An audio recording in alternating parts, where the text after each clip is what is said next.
My name is Sarah Caldwell, and I'm 32 years old. 5 years ago, my sister told my parents I stole $50,000 from our dying grandmother.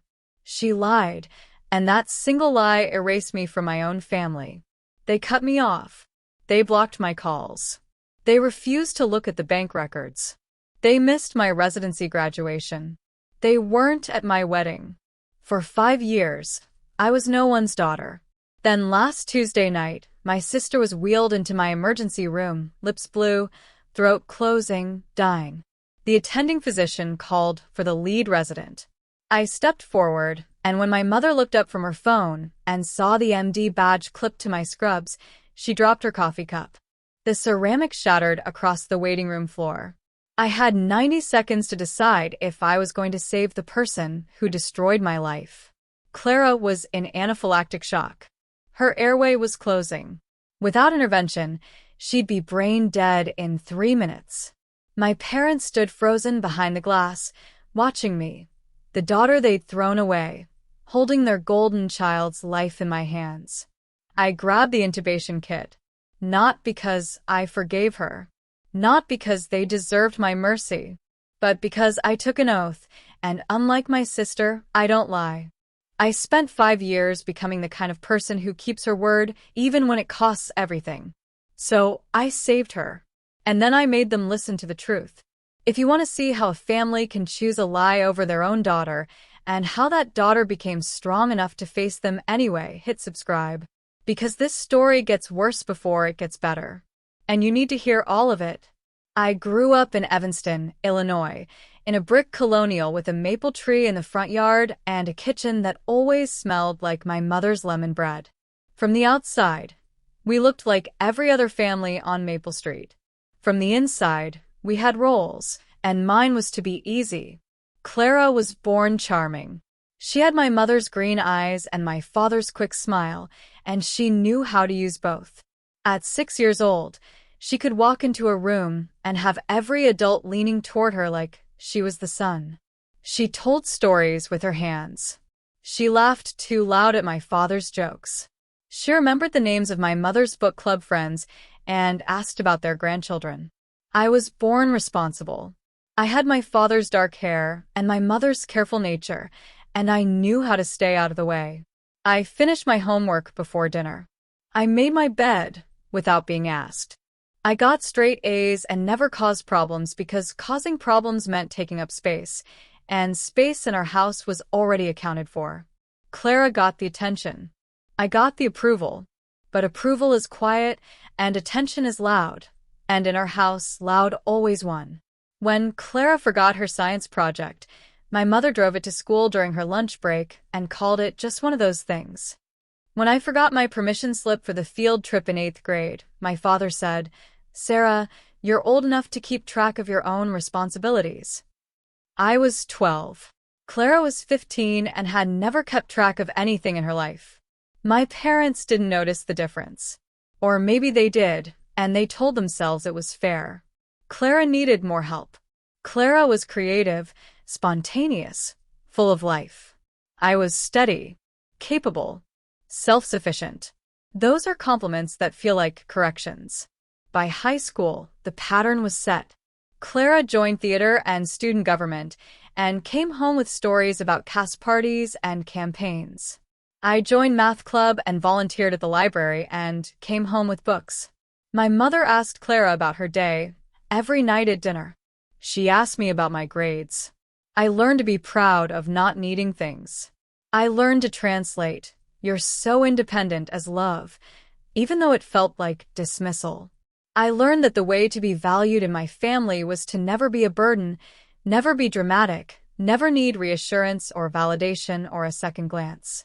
So I didn't need them. I studied. I worked. I got into Northwestern on a pre-med track with a full academic scholarship, and my father shook my hand at graduation and said, "We always knew you'd do something serious." Clara posted the photos on Facebook and got 200 likes. I told myself it didn't matter. I told myself I was building something bigger than their attention.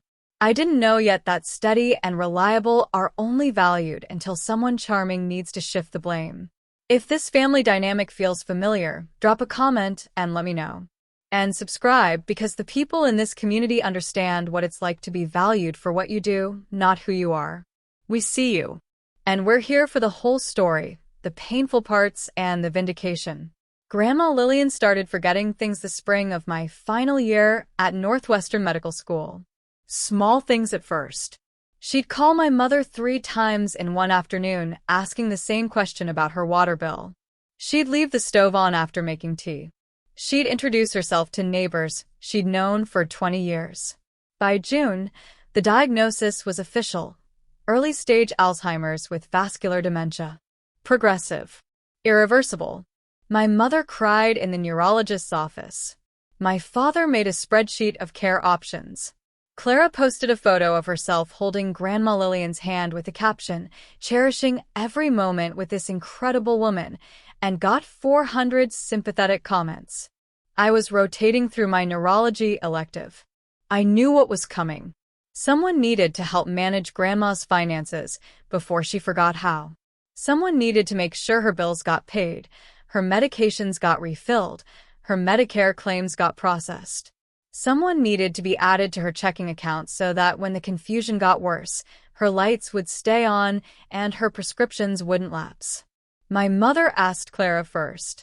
Clara had a marketing job at a tech startup in the city, a downtown apartment, a busy social calendar she documented extensively online. She said she'd love to help, but her travel schedule was insane right now. Maybe in a few months when things calmed down, she'd definitely stay involved emotionally. So my mother asked me. I said yes, because that's what I did. I was in my 4th year studying for boards, finishing clinical rotations, applying for residencies. I had maybe 3 unscheduled hours a week. But I was Sarah, and Sarah didn't say no to responsibility. We went to the bank together, Grandma Lillian and I. She signed the papers adding me as a joint account holder. She squeezed my hand and said, "You're such a good girl, Sarah. So steady. Your sister is the fun one, but you're the one I'd trust with my life."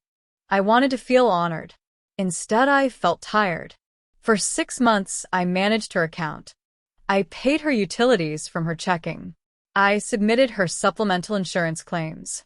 I tracked every medical bill, every prescription copay, every grocery delivery. I kept a spreadsheet more detailed than my father's because I knew someone, someday, might question it. That's what steady, reliable people do. We document. We prove.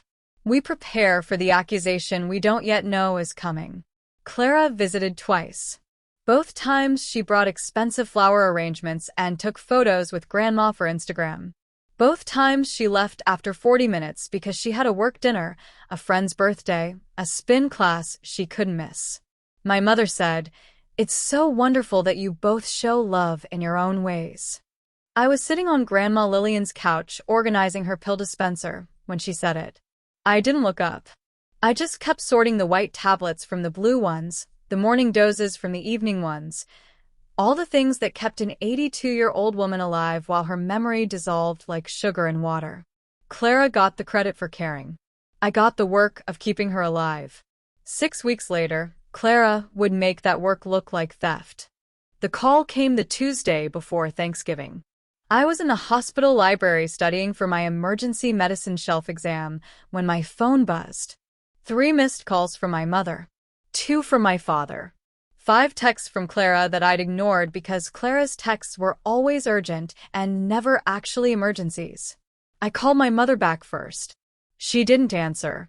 My father didn't answer. Clara didn't answer. Then my voicemail notification appeared.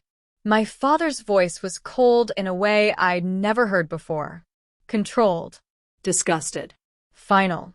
"Sarah, your mother and I have been informed about the situation with your grandmother's account. We know what you did. We've seen the withdrawals. We've spoken to Clara, and we've spoken to the bank. We are profoundly disappointed. We did not raise you to steal from a dying woman. Do not contact us again. Do not come to Thanksgiving. Do not call your grandmother. We will handle this as a family, and you are no longer part of this family." 43 seconds. That's how long it took my father to disown me. I listened to it 4 times in the library bathroom, sitting on the closed toilet seat, trying to understand what withdrawals he was talking about. I'd paid bills. I'd transferred money between Grandma's checking and savings to cover her property tax. Everything was documented. Everything was legitimate. Everything had receipts.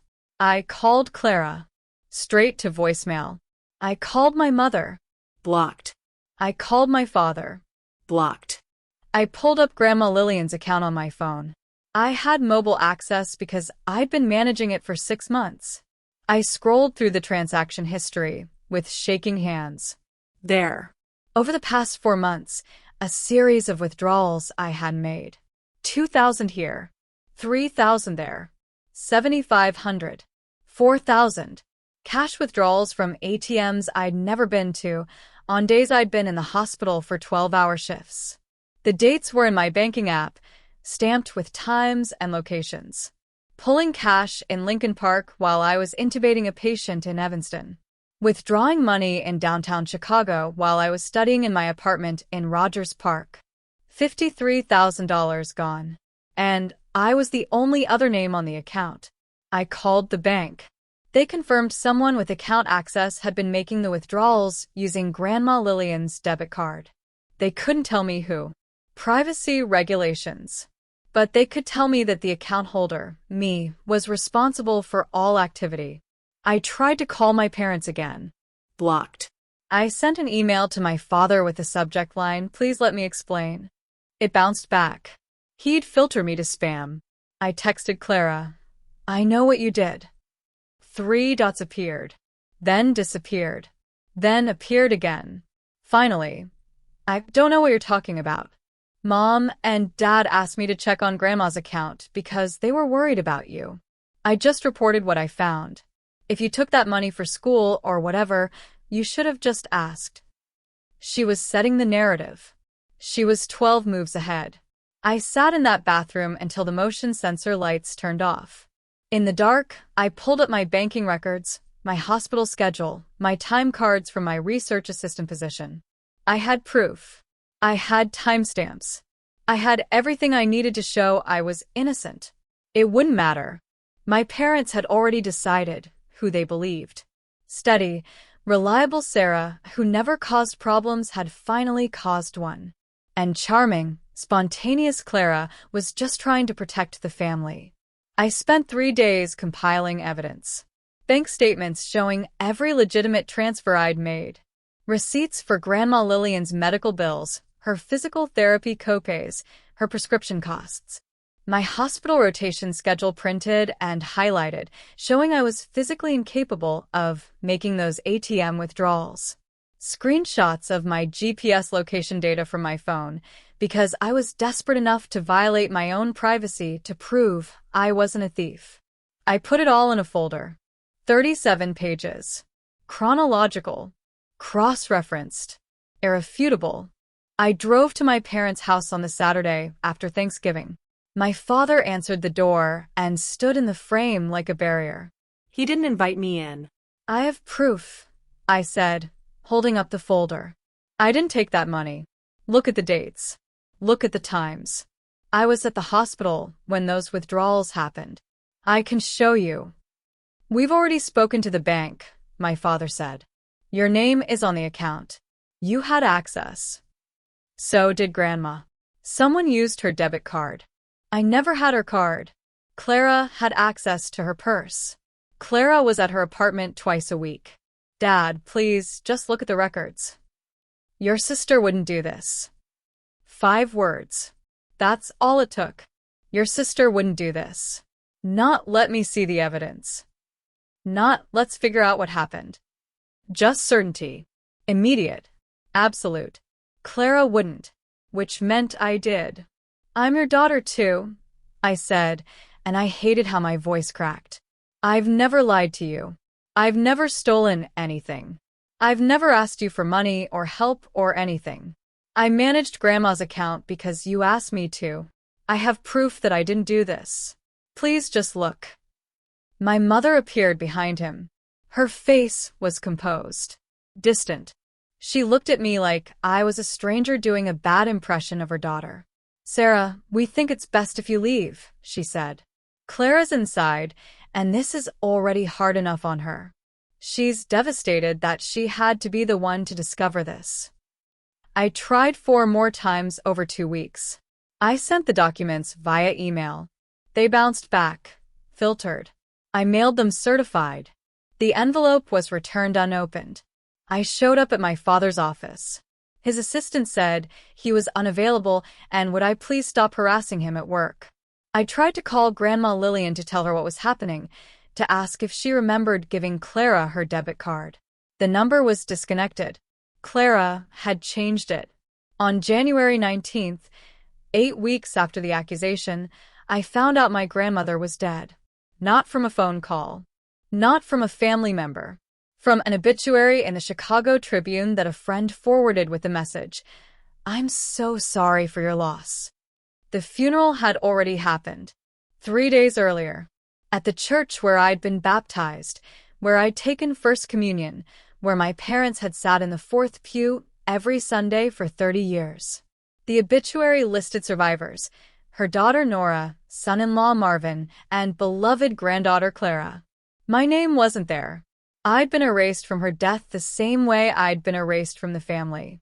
I didn't go to the grave. I wasn't welcome at her burial. I sat in my apartment and cried for the grandmother I'd cared for and the family who decided I was easier to lose than their golden child was to question. Clara had blocked my number on their phones. I found out later, much later, when my mother admitted it during one of our therapy sessions. Every text I'd sent, every call I'd made, every desperate attempt to reach them, Clara had deleted before they ever saw it. For 5 years, my parents believed I'd never tried to contact them. They believed I'd stolen $50,000 and then just disappeared. They believed it because believing Clara was easier than admitting they'd raised someone capable of this kind of cruelty. I matched into emergency medicine at Northwestern Memorial. 3 years of residency starting July 1st, 6 weeks after my family decided I no longer existed. I showed up to orientation with a backpack full of textbooks and a void where my support system used to be. The first person to notice I was barely holding together was Marcus Chen, a second-year resident with terrible jokes and an uncanny ability to read people. He found me crying in the supply closet after a particularly brutal shift in August and didn't ask questions. He just handed me a granola bar and said, "Night shift is hardest when you go home to an empty apartment. Group dinner at my place, Thursdays, 7 p.m. You're coming." I went. His wife, Jamie, answered the door. She was a public defender with kind eyes and zero tolerance for self-pity. She took one look at me and said, "You've got that look. Like you're apologizing for taking up space. Stop it. Sit down. Eat." Thursday dinners became the scaffold I built my life around. Marcus and Jamie. 2 other residents, Paul and Yolanda. A rotating cast of people who showed up with wine and trauma and dark humor, and the understanding that chosen family counts just as much as blood, sometimes more. Dr. Patricia Chun became my attending mentor in my second year. She was 57, whip-smart, and had survived her own family estrangement after coming out to her parents in medical school. She never asked me to explain my situation. She just said, "The people who can't see your value don't get access to your energy. Focus on the work. Build something they can't take from you." So I did. I worked 100-hour weeks. I published 2 case studies. I became the resident the attendings requested for complex traumas. I learned that competence is a kind of armor and excellence is a form of revenge. I met Daniel in my 3rd year. He was an ICU nurse with steady hands and a laugh that made the worst shifts bearable. He asked me out after we saved a coding patient together at 3 in the morning. Our first date was breakfast at a diner, both of us still in scrubs, exhausted and wired and alive. He proposed on a Tuesday in April, in the hospital parking garage, still wearing his badge. No flash. No performance. Just, "I love you and I want to build a life with you," and I know your family situation is complicated, but you've got me. We got married in August at the courthouse. Marcus and Jamie were our witnesses. Dr. Chin took photos on her iPhone. 20 people came to the reception at a restaurant in Wicker Park. My parents' names were not on the invitation list because they didn't have my address, didn't have my number, didn't know I was getting married. Clara posted vacation photos from Barcelona that same weekend. My mother commented with heart emojis. I wore a simple white dress and married a man who thought I was worth showing up for, and I told myself that this chosen constellation of people who saw me, really saw me, was enough. Most days, I believed it. Some days, I still checked my email hoping for a message that never came. The trauma pager went off at 11:47 p.m. on a Tuesday in October. I was finishing charts in the residence workroom, 3 hours into a night shift, running on coffee and muscle memory. Incoming. Female, 35, anaphylactic shock, EpiPen administered by bystander, airway compromise, ETA 2 minutes. I grabbed my trauma gown and headed for the bay. Dr. Patel was the attending on duty. He nodded at me. Caldwell, you take lead. I'll supervise. The ambulance doors burst open. Paramedics wheeling in a woman on a gurney, bagging her manually because she couldn't breathe on her own. Her face was swollen, lips blue-tinged, oxygen saturation at 82% and dropping. Ate something at a restaurant. Throat started closing. Friend stabbed her with an EpiPen, but she's not responding. She's crashing. I moved on autopilot. Assessment. Airway. Breathing. Circulation. The holy ABCs of emergency medicine. Her airway was the problem. Severe angioedema. Throat nearly swollen shut. Stridor audible even over the chaos of the trauma bay. I need to intubate. Get me a size 7 tube. Have the crick kit ready in case I can't get it. I position myself at the head of the bed. Laryngoscope in my left hand, tube in my right. I could see maybe 30% of her vocal cords through the swelling. Terrible view. But I'd done this 100 times. I threaded the tube through, felt the resistance, pushed past it, confirmed placement with the CO2 detector. We're in. Tube secured. Somebody be here. The respiratory therapist took over. Oxygen saturation started climbing. 85, 88, 91. I stepped back, adrenaline still coursing, and looked at the monitor to check vitals. That's when I saw the name on the chart. Clara Caldwell. Date of birth, March 14, 1991. My hands were still steady. My voice was still calm. But something inside me went very, very cold. I looked down at the woman on the gurney, really looked at her for the first time. Past the swelling and the trauma and the tube coming out of her mouth. At the shape of her nose. The color of her hair. The small scar on her left eyebrow from when she fell off her bike at age 7. My sister. I had just saved my sister's life. Dr. Patel was talking about next steps, about ICU admission, about observation for delayed reaction, but his voice sounded like it was coming from underwater. I nodded at the right times. I gave the right orders. I documented everything in her chart with handwriting that didn't shake, even though my entire body wanted to. Families in the waiting room, a nurse said. Parents. They came in right after the ambulance. Should I update them? I looked through the window into the waiting room. My mother was pacing. My father sat with his head in his hands. They looked 5 years older. They looked terrified. They had no idea I was here. Tell them the patient is stable, I said. Tell them the attending will be out to speak with them shortly. The nurse left. I stood there in my trauma gown with my sister's blood on my gloves, looking at the parents who'd thrown me away, and I had to decide what happened next. Dr. Patel touched my shoulder. You okay, Caldwell? That's my sister, I said quietly. They don't know I work here. They haven't spoken to me in 5 years. He looked at me. Then at the waiting room. Then back at me. What do you want to do? I pulled off my gloves. Took a breath. I want to tell them the truth. I walked into the waiting room, still wearing my trauma gown. There was blood on my sleeve. Clara's blood.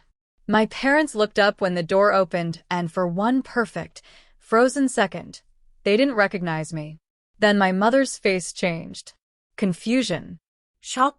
Something that might have been hope if hope didn't require 5 years of regret behind it. Sarah? Her voice cracked on my name like she'd forgotten how to say it. My father stood up slowly. He looked at my badge, at the MD after my name, at the Northwestern Memorial Hospital logo on my scrubs under the gown. His face went pale. "Your daughter is stable," I said, and my voice was steady because I'd spent 5 years learning how to keep my voice steady when everything inside me was screaming. She experienced a severe anaphylactic reaction, likely to shellfish based on the history the paramedics provided. Her airway was compromised. I intubated her in the trauma bay approximately 12 minutes ago. She's breathing with mechanical ventilation support. We're moving her to the ICU for monitoring. The next 24 hours are critical, but her vitals are strong. She should make a full recovery. My mother's hand went to her mouth. My father just stared. "You're a doctor," he said, and it sounded like an accusation and a question and an apology all at once. Yes. I'm a doctor.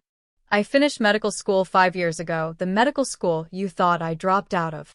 I matched into emergency medicine residency here at Northwestern Memorial. I graduated top of my class. I'm currently in my 5th year as an attending physician. I got married 3 years ago to a man named Daniel Morrison. He's an ICU nurse. We have a dog named Bennett. We live in Lincoln Park in a condo we bought last year. I recited it like a patient history. Clinical, factual, detached. I sent you proof, I continued. I sent you bank records, hospital schedules, timestamps, everything you needed to know I didn't steal from Grandma Lillian. You sent it back unopened. I tried to call. Clara blocked my number on your phones. I came to the house. You told me to leave. I found out Grandma died from an obituary. I wasn't listed as a survivor. I wasn't invited to the funeral. For 5 years. You believed I was a thief, and you never once asked for my side of the story. My mother was crying now, silent tears running down her face. My father looked like he might be sick. But tonight, when your daughter couldn't breathe, I put a tube down her throat and saved her life.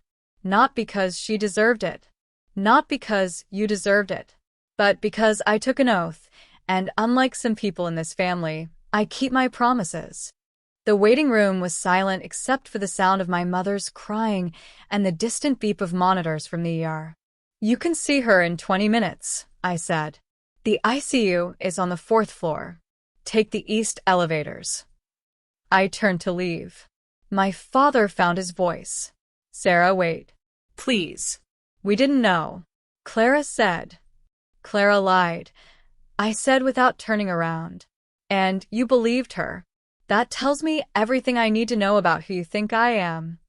I walked back through the doors into the ER, pulled off my trauma gown, and went to the bathroom. I locked the stall door, sat down on the closed toilet, and finally let myself shake. I'd saved her. I'd confronted them. I'd said everything I needed to say. And I still felt empty. Clara woke up 36 hours later with a tube still in her throat, and our parents, sitting vigil on either side of her bed. I wasn't there.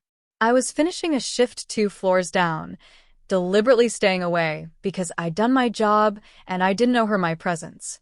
But Dr. Patel called me at 2 p.m. and said, "Your sister is asking for you. She's agitated. She won't let them extubate until she talks to you." So I went. She looked small in the hospital bed, diminished in a way I'd never seen Clara look before. The tube came out while I stood in the doorway. She coughed, gagged, took her first real breath in a day and a half. My parents hovered. I stayed by the door. Clara's eyes found mine. They were red, frightened, Guilty. "I need to tell them," she said, her voice wrecked and hoarse. "I can't do this anymore. Sarah, I'm so sorry. I need to tell them." My mother touched her arm. "Sweetheart, you need to rest. Don't try to talk. No. Clara pulled away from her. You need to hear this. Both of you. Sarah didn't steal from Grandma.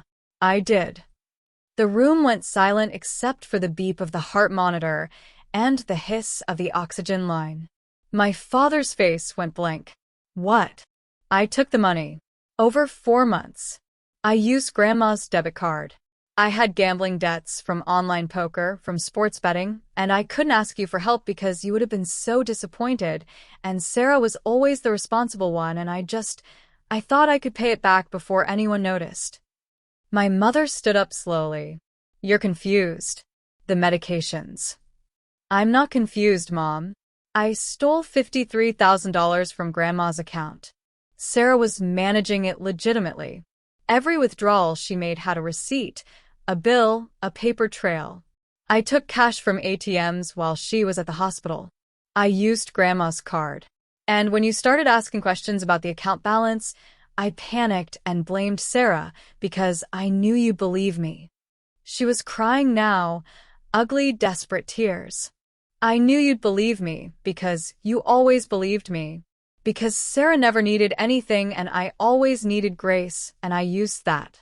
I used it and I destroyed her life, and she just saved mine anyway. My father sat down heavily in the chair. His face was gray. You let us cut her off. For 5 years. I blocked her number on your phones. I deleted her emails before you saw them. I returned her letters unopened. I told you she never tried to contact you because I couldn't let you see that she was still trying to prove her innocence. Clara looked at me, broken. I am so sorry. My mother made a sound like something inside her had cracked. She turned to me, standing there in my scrubs, and I saw the moment she understood. Not just that Clara had lied, but that she'd chosen to believe the lie because it was easier than questioning her golden child. You tried to show us, my mother whispered. You brought us proof. You sent it back unopened, I said quietly. My father pulled out his phone with shaking hands. He opened his banking app, logged into Grandma Lillian's old account that they'd kept for estate purposes. He scrolled through the records Clara had just confessed to. ATM withdrawals in Lincoln Park while Sarah's hospital badge was scanning into Northwestern Memorial in Evanston. Cash pulled in downtown Chicago while Sarah's phone GPS put her in a study room at the medical library. The evidence had always been there. They'd just never looked. We chose to believe her, my father said, and his voice was hollow. We didn't even look at your evidence. We just chose. I stood there watching my family unravel around the truth they'd spent 5 years avoiding, and I felt nothing. Not vindication. Not relief. Just a vast, echoing emptiness where hope used to live. I know, I said.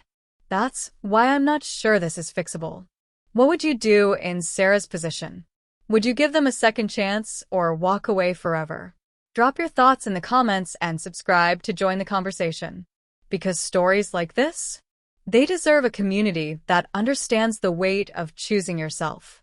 The first family therapy session happened 6 weeks later in an office that smelled like lavender and had too many throw pillows.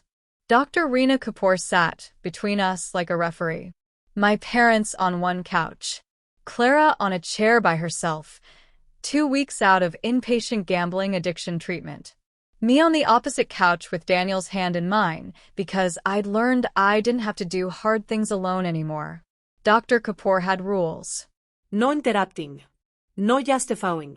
No, but we thought or we didn't know. Just accountability. Just listening. Just the slow, painful work of naming what had been broken. My mother spoke first. Her voice was small.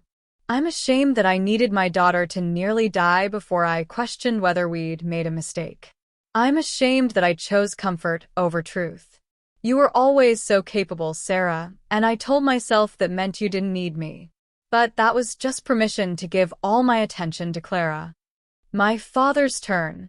I didn't look at your evidence because looking at it meant admitting Clara could lie to us. And if Clara could lie about this, then I'd have to examine all the other times I gave her the benefit of the doubt and gave you the burden of proof. That was cowardice. I'm sorry. Clara's voice shook. I'm in treatment. I'm working with a financial counselor.